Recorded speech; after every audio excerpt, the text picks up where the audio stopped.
Hello বন্ধুরা, মৈনাক চলে এলাম নতুন একটা ভিডিওতে। আজকে এই ভিডিওতে একজন টেলিভিশন অ্যাক্টর সাহেব ভট্টাচার্যকে নিয়ে কথা বলবো। তার একটা ভিডিও ভাইরাল হয়েছে, তোমরা প্রত্যেকে জানো।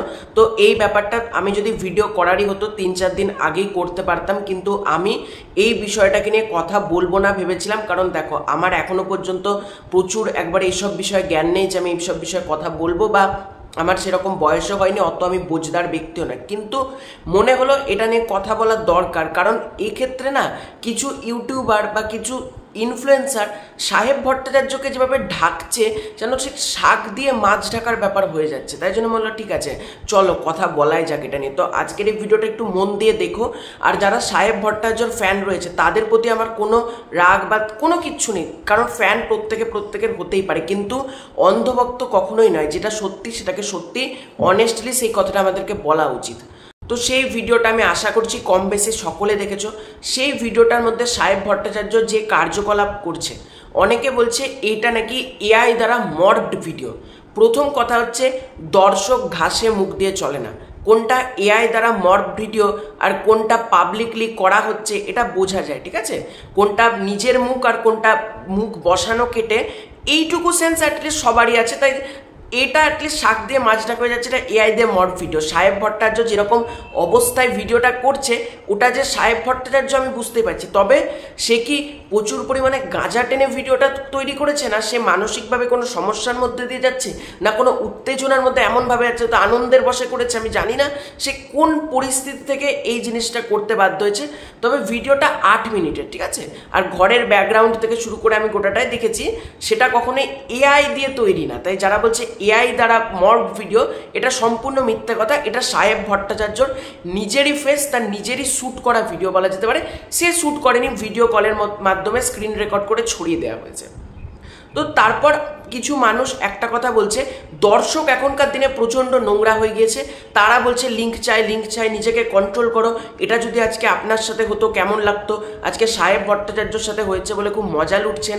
এগুলো কিছু মানুষ করছে। প্রথম কথা, করলে দোষ, দর্শক দেখলে দোষ নয়।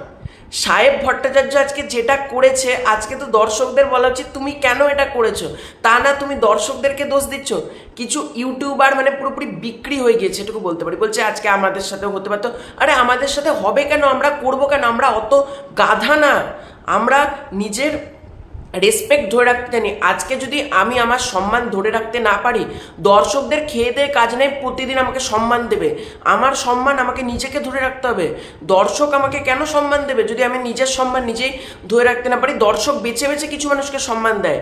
আর আজকে সাহেব ভট্টাচার্য যে কাজটা করেছে, দর্শক তাকে গালাগালি দিচ্ছে, তাকে উল্টোপাল্টা কথা বলছে, লিঙ্ক চাইছে, এতে দর্শকের কি দোষ?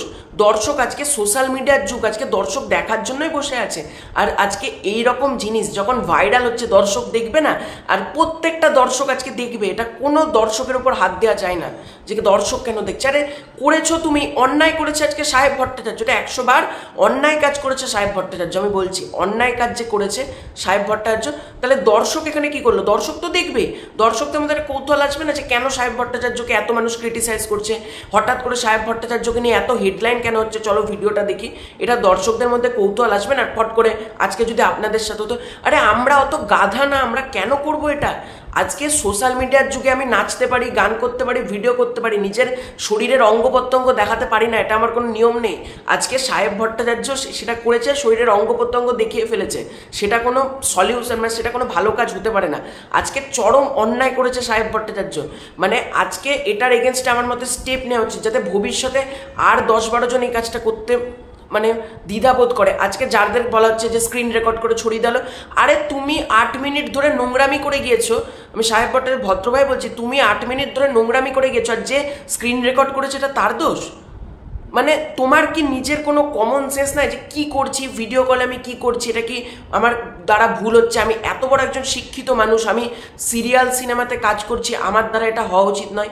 এটুকু জ্ঞান তো একটা অভিনেতার থাকা উচিত। আজকে আমি ওনার থেকে অনেক বয়সে ছোট, আমারও এটুকু জ্ঞান রয়েছে কোনটা করা উচিত কোনটা করা উচিত না। সাহেব ভট্টাচার্য তো প্রচণ্ড শিক্ষিত একজন মানুষ, তার দ্বারা কি করে এই জিনিসটা ঘটতে পারে? আর যারা এরকম করে সাহেব ভট্টাচার্যকে ঢাকতে চাইছেন, দর্শকদেরকে গালাগালি দিচ্ছেন, করছেন, এটা অ্যাটলিস্ট আমার মতে মনে হয় কোনো উচিত কাজ করছেন না আপনারা। কারণ দর্শকদের সম্পূর্ণ রাইটস আছে, কারণ একজন অভিনেতা সে দর্শকদের জন্যই কাজ করে, দর্শকদের অধিকার সম্পূর্ণ রয়েছে তাকে নিয়ে কথা বলার, তাকে নিয়ে প্রশ্ন তোলার। এবং সে যখন এই কাজটা করেছে, দর্শক যখন প্রশ্ন তুলছে, দর্শকদেরকে গালাগালি দেওয়ার কোনো অধিকার কারণ নেই। দর্শকরা এখানে সম্পূর্ণ আমার মতে ঠিকঠাক প্রশ্নই করছে, কারণ দোষটা সাহেব ভট্টাচার্যর, দোষটা সে নিজে করেছে। দোষ বলবো না, তার দ্বারা কোনো ভুল, যাই হোক তার তরফ থেকে একটা অন্যায় ঘটে গিয়েছে, আমরা এটাকে নিয়ে বুঝতেই পারছি, কিন্তু দর্শকদের এখানে কোনো দোষ নেই। সোশ্যাল মিডিয়ার যুগ, আজকের দিনে সব কিছু ভাইরাল হয়। আজকে সোশ্যাল মিডিয়ার যুগে একটা সামান্য কিছুও ভাইরাল যখন হয়ে যায়, তখন এরকম একটা জিনিস ভাইরাল হবে না, তাই না?